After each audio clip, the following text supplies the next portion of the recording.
Buddha said that even with the insight of a Buddha contemplating the result of giving, the dana offering of senasana, dwellings, goes extremely long and far. So the Buddha praised vihara dana, the offering of monastery buildings, like building this hall, and opposite a hall, a vihara. It's a place of Dhamma practice. It protects against sun, protects against rain, because if it's too hot, it's hard to practice. If it rains, practice is hard. Or being in a cold climate, it's too cold. Then it's hard to practice. The feelings are too severe. So offering these dwellings is like alleviating all the painful feelings. Then both the monks and lay people have a chance to train and practice, to meditate, and to develop sati, mindfulness, and samadhi, concentration, to be firm, and for wisdom to arise. And especially if we have practiced already, and the wisdom brings up true knowing, and will be able to see the Dhamma. So why is it that we do not see the Dhamma? Where is the Dhamma hidden? Is the Dhamma hidden deep in the world, many kilometers down? Or is the Dhamma deep in the ocean, 15 kilometers down? Then it would be hard to find. Or is it in the sky, or far from this world, many light years away? Then it would be even more difficult to find the Dhamma. But the Dhamma is already here. It is nature that is already here, that already exists. That rupa, form, is impermanent. We are born and we see the exterior form. It may be nature, the trees, mountains, and various things. They change bit by bit. It doesn't stay like that. Or the material things and objects that human beings have created. They try to make it so that it will be used for a long, long time. But however they do, it can't last forever. It will get rotten and decay. Even for steel, it still gets rotten and decays. This is nature. The things that we use that are near us, it may be cars, buildings, houses, they all decay. Clothing that we wear, we need to wash, and it decays as well.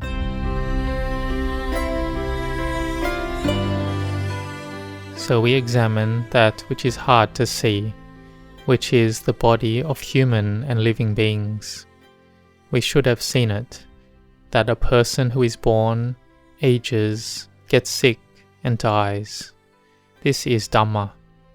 But we just see it as a person, as a living being who ages, sickens, and dies. There is a feeling of being me and mine.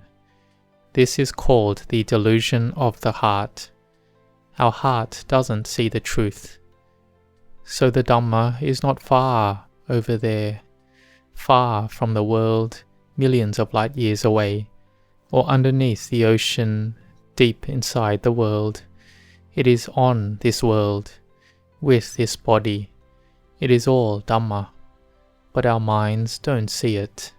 So we need to come to train the mind. Like there are lights and colors which exist in this world, but a blind person with bad eyes won't be able to see it, or will see it wrongly. And we have seen people like this.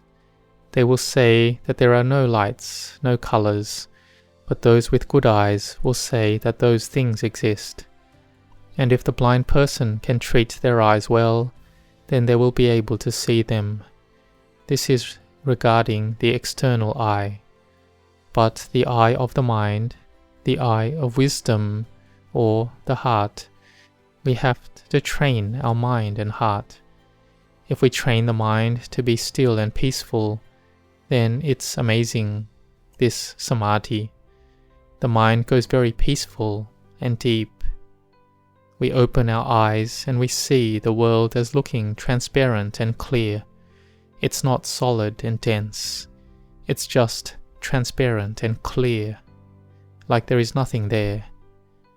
If the mind is coarse, then we see it as being a self, as me. It is a thing and an object. If it is this hall, it is seen as an object, a thing. This body, the body of people, the body of animals, we see it all like that. And we are born being like this. But if we have good samadhi, then we see it like it allows the light through, seeing it as not lasting or enduring. And so what if wisdom arises? When the mind gathers together and wisdom arises, then we see all the material things as arising and ceasing. It's currently dissolving, it's currently ceasing. Like this hall, this Dhamma seat, the people in this hall, when the mind gets more refined, we see them as currently arising and ceasing, arising and ceasing, arising and ceasing. Now we know of an object's lifespan, like the lifespan of this hall will last about 100 years. But in this 100 years, it decays every day, every day. It decays every hour, every minute, every second. Now, we can know and approximate of about how long it will have before it breaks up and is destroyed. But when wisdom arises, we see that it is decaying right now. It is breaking apart. It is not permanent like this. When we see form, feelings, perceptions, mental formations, sense consciousness as being impermanent like this, then dispassion and weariness arises, and it loosens delight and desire. There is the instant loosening of delight and desire. It is not permanent, so, hey, why would we attach to something impermanent? The people in the world see it all very strongly, just as a self, a me. So there is a problem arising all over the world. These days there is the preference of using electric batteries because it is a pure energy. It is not using fossil fuels, it is renewable. And coming to train the mind is also charging as well. Like building goodness is charging the energy of merit. It converts material things that are coarse to be a clean and pure energy entering into the heart. It's an energy of merit. And especially sila, moral conduct or virtue, is another energy.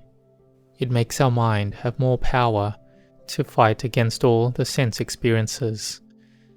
The things that we like, we have the mindfulness to control over it. The things that we don't like, that go against the mind, we have mindfulness too. Even if the mind is restless, all over the place, we can know that the mind is restless right now. If the mind has rapture arising, we know that the mind is having rapture arise. We see that in the space of one day, there are all the feelings arising with the mind, and they arise, stay, and cease. It is the mind being simply a mind.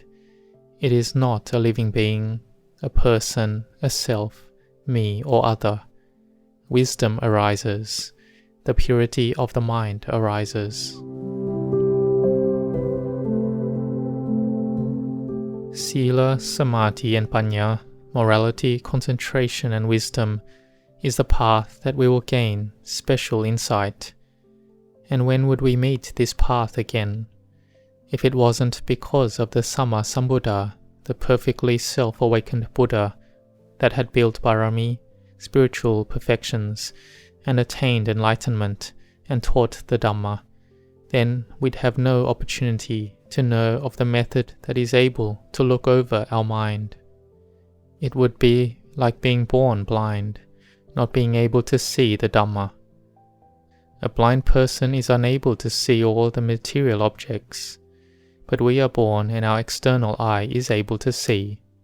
But the inner eye is blind. We see things as being a me and mine, and it brings us suffering. But however it is, the Sotāpanna, the first stage of enlightenment, they still have me and mine, but they have changed their views. One's views are changed first.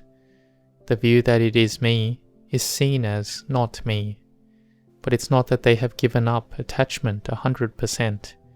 They still have attachment. They still have liking, they still have disliking.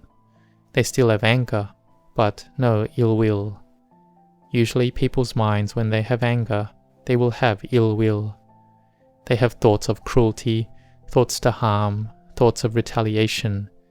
But if they don't have good mindfulness, then they will go ahead and do those things. If anger, hatred, envy and jealousy arises, then they can do anything. But if one has sila, then we are able to control this. We can control it with sila. Control our actions and speech to not do it. And sila has the good result that it makes our mind have peacefulness arise on the level of actions and speech. And continuing on to train in mindfulness and samadhi is harder to do. If we meditate and the mind has peacefulness, there is inner fullness of heart. Samadhi arises. Sometimes we are sleeping and the mind is full, or more full than that, it is blissful. Like we eat a food, or we eat a fruit that we like, and we are delighted, joyful, satisfied in the heart.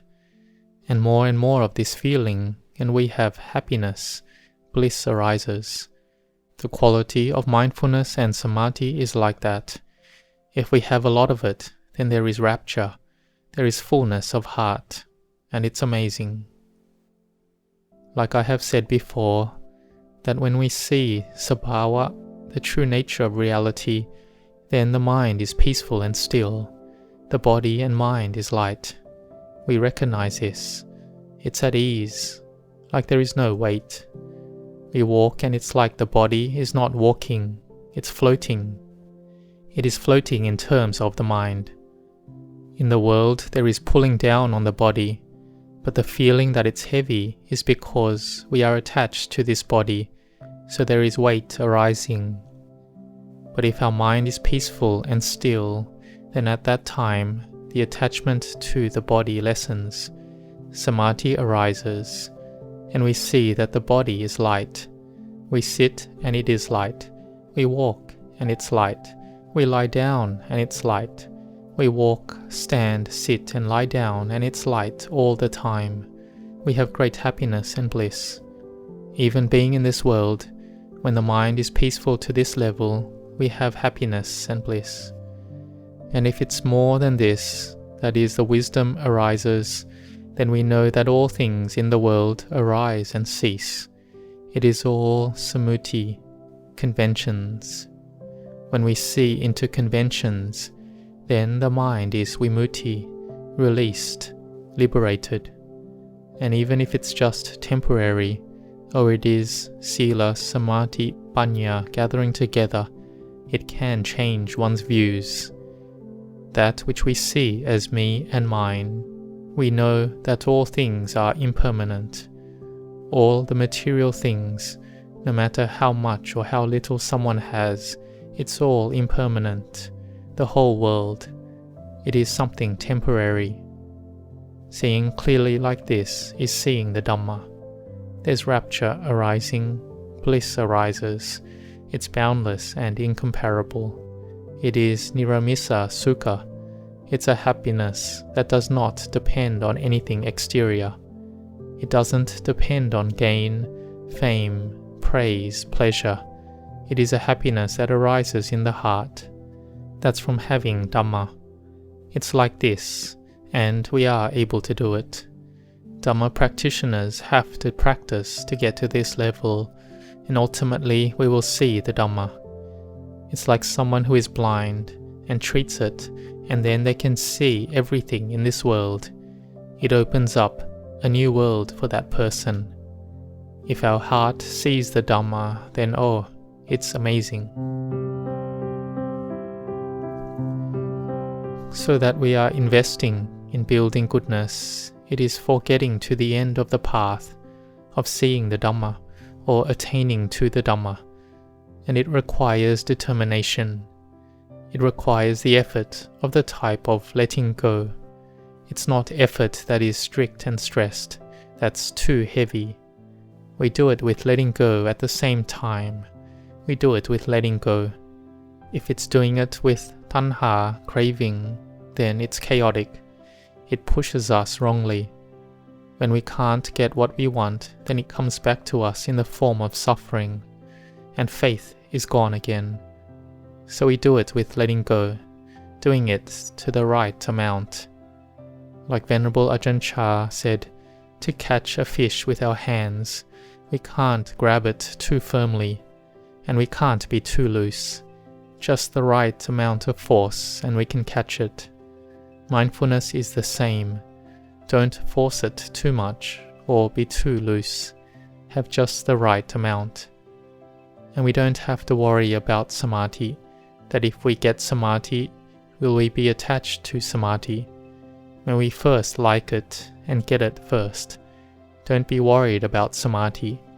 Train till we can get it, and it will progress itself to develop wisdom. May you all be determined in this. May you see and attain to the Dhamma. May you grow in blessings.